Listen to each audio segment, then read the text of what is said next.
Purse complete झाल्यावर अशी दिसते. या दोन्ही बाजूनी मी एक एक मणी घालून जोडून घेतलेले, या बाजूने आणि या बाजूने. आणि इथे हा भाग मी ओपन ठेवलेला. आता या पर्सला आतमधून अस्तर आणि जिपर लावायचं आपल्याला. तर त्यासाठी काय करायचं, ह्याची मेजरमेंट घ्यायची या पर्सची.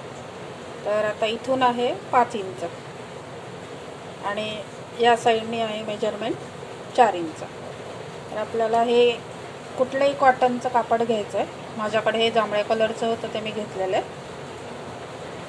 कुठलं पण कॉटनचं घ्यायचं. एखादं कॉटनचं ब्लाऊज पीस असेल तरी ते घेऊ शकतात. आणि हे जे मेजरमेंट आहे 5 इंच, तर ह्याच्यापेक्षा 1 इंच जास्त आपल्याला घ्यायचं. इथे 5 आहे तर इथे 6 घ्यायचं आपल्याला, कारण दोन्ही साईड अशा शिवणीमध्ये जाणार आहे. आणि उभं जे आहे 4 इंच आहे, तर त्याच्याऐवजी 5 इंच घ्यायचं. आणि हे कापड मी असं डबल फोल्ड केलेलं आहे.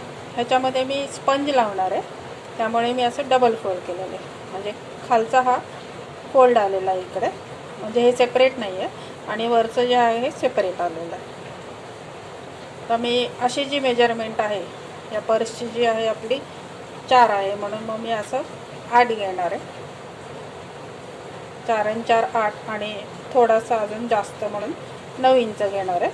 आणि असं जे आहे ते 5 इंच आहे, तर ते मी असं 6 इंच घेणार आहे. त्यामुळे असं मी मार्क करून ह्याचं कटिंग करून घेणार आहे आणि कटिंग झाल्यावर मग परत दाखवतो. ठीक आहे. हे असे डबल कट करून घेतलं मी कापड, असे डबल कट केलेलं आहे. हे पूर्ण टोटल 9 इंच आहे आणि असं 6 इंच आहे. आणि माझ्याकडे स्पंज होतं, हे स्पंज मी ह्याच्यामध्ये लावणार आहे. असा हा स्पंज खूप जाड नाही घ्यायचा आपल्याला, पातळ घ्यायचा आहे जरा. असं पातळ स्पंज घ्यायचा, त्याच्यामध्ये ठेवायचा असं. आणि हा दुसरा जो फोल्ड आहे हा ह्याच्यावर असा टाकायचा आणि इथे चारही बाजूने हे पूर्ण आपल्याला शिवून घ्यायचं. थोडं थोडं अर्धा इंच आपल्याला सगळ्या बाजूने असं शिवून घ्यायचं. आणि एवढं कंप्लीट झाल्यानंतर जिपर कशी लावायची ते दाखवते मी. आता इथून माझ्याकडे मशीन आहे, तर त्याच्यावर मी शिवणार आहे. ते चारही बाजूने असं शिवून घ्यायचं. त्याच्यामध्ये मी स्पंज टाकला आणि चारही बाजूनी 3 बाजूनी असं शिवून घेतलं. इकडनं एक शिवण घातली, इकडनं एक शिवण घातली. या खालच्या साईडने घातली तरी चालेल किंवा नाही घातली तरी चालेल. आणि इथे मी एक मध्ये शिवण घातली आहे. आतमध्ये मी स्पंज घातलेला ते हलू नये म्हणून. आणि आता एवढं सगळं शिवून झालेलं आहे. आता ह्याला हाफ फोल्ड करायचा, असा हाफ फोल्ड करायचा. पर्स याच्यावर ठेवायची अशी. आता इकडे आपल्याला एवढी झाली अशी, तर इथे वरच्या बाजूला आपल्याला जिपर लावायचं. हे वरचं जे आपण अर्धा 1 इंच सोडलं होतं, आता या दोन्ही साईडने आपल्याला जिपर लावायचं. म्हणजे एवढं शिवणीत जाईल आणि इथे अशी जिप लागली जाते. ठीक आहे. आणि पूर्ण असं झाल्यानंतर आपल्याला आतमध्ये टाकायचं आणि सगळीकडून हाताने शिवून घ्यायचं. आता ते जिपर कसं लावायचं ते मी दाखवते. हे असं जिपर घ्यायचं आणि इकडनं थोडंसं या बाजूने थोडंसं सोडून द्यायचं आणि इकडच्या बाजूने जेवढं लागेल तेवढं आपण माप घ्यायचं. आणि हे जे आहे ही चेनची बाजू ही उलटी करायची अशी. आणि हे जे वरती आपण जिथे शिवणार आहे त्या मार्जिनवर हे असं ठेवायचं आणि इकडून पूर्ण अशी शिवण घालायची याला. आणि तसंच त्या बाजूने पण करायचं. म्हणजे हे जे 2 पार्ट आपण सोडलेले होते तसं या बाजूने एक घालायचं आणि अर्धा भाग इकडे करायचा आणि या बाजूने पण अशीच शिवण घालायची. हाताने शिवलं तरी चालतं, मशीन असेल तर मशीनवर शिवलं तरी चालतं. ठीक आहे. आता हे असं ह्याच्यावर ठेवायचं असं आणि ह्याच्यावरून या साईडने इथून असं शिवून घ्यायचं. मग अशी सांगितल्याप्रमाणे हे जिपर लावून घेतले मी इकडं. ही उलटी साईड आहे आणि या ज्या 2 बाजू ओपन होत्या इकडनं आणि इकडनं दोन्हीकडनं पण मी शिवण घातलेली. त्यामुळे असं हे चौकोनी पाऊच तयार झालेलं आहे. आता मी हे ओपन करते आणि इकडनं सरळ करायचं आपल्याला. हे पाऊच माझं इथं असं रेडी झालेलं आहे. इथे वरती जिपर लावली आहे मी. सरळ केल्यावर असं दिसतं. तर हे तुम्हाला समजा घरी शिवता येत नसेल तर पर्सच्या दुकानामध्ये पण मेजरमेंट दिली तर कोणी पण शिवून देईल. तसं पण शिवून घेतलं तरी चालेल. आता हे जे तयार झालेलं पाऊच आहे हे आपल्याला ह्याच्यामध्ये टाकायचं आहे.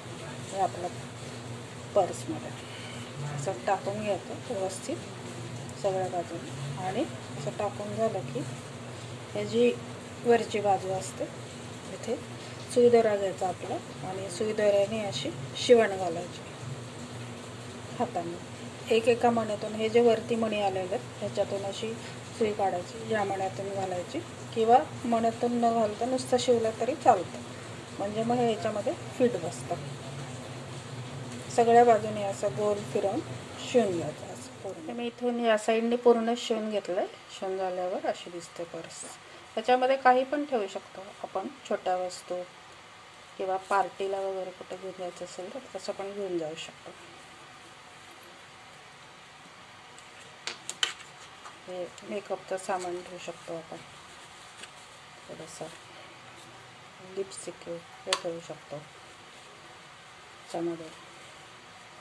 अजून तुम्हाला दुसरं काही वस्तू ठेवायचं असेल तर त्या पण ठेवता येतील असं. आणि अजून 2 केलेले आहेत मी वेगळ्या कलरमध्ये. हे मी थोडंसं ह्याच्यापेक्षा छोटं केलेलं आहे अजून. ह्याच्यामध्ये आपण एका साईडने मी असं डिझाईन घातलेलं आहे. आपण 4-4 मण्यांचंच करतो त्यामुळे कुठल्याही प्रकारचा डिझाईन तुमच्या मनाने तुम्ही घालू शकता. इथे असं हार्टचं डिझाईन घातलं मी, 4 हार्ट आलेले आहेत. तर इथे तुम्हाला हवा असेल तर थोडंसं फ्लावर डिझाईन वगैरे पण करू शकता तुम्ही. तर मी ह्याचे 2 पार्ट केले होते या पर्सचे. या पार्टला असं डिझाईन घातलं आणि इकडच्या पार्टला असं डिझाईन घातलं. आणि त्यानंतर हे जे 3 साईड आहेत या 3 साईड मी मध्ये मध्ये मणी घालून असं पूर्ण पॅक करून टाकलं. आणि त्यानंतर हे जिपर पाऊच लावला वरतो या कलरचा. हे छोटं आहे, ह्याच्यामध्ये तुम्ही असे थोडेसे कॉईन वगैरे पण असे ठेवू शकता टाकून. असं तुम्हाला हवा त्या रंगामध्ये कुठल्याही प्रकारचं, तिन्हीपैकी कुठल्याही साईजमध्ये आपण करू शकतो. आणि हे अजून तिसरं आहे केलेलं. हे सगळ्यात मोठी केलेली आहे मी. ह्याच्यामध्ये पण असं या बाजूने असं डिझाईन घातलेलं दोन्ही साईडने. ह्याच्यामध्ये आपण मोबाईल ठेवू शकतो असं.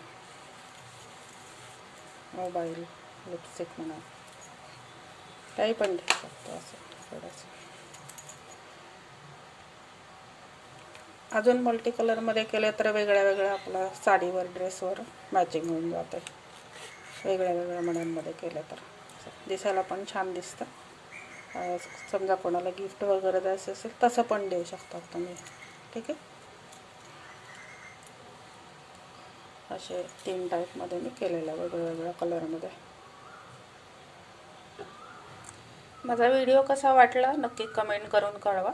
चॅनलला लाईक, शेअर आणि सबस्क्राईब करायला विसरू नका. See you in the next video. Thanks for watching.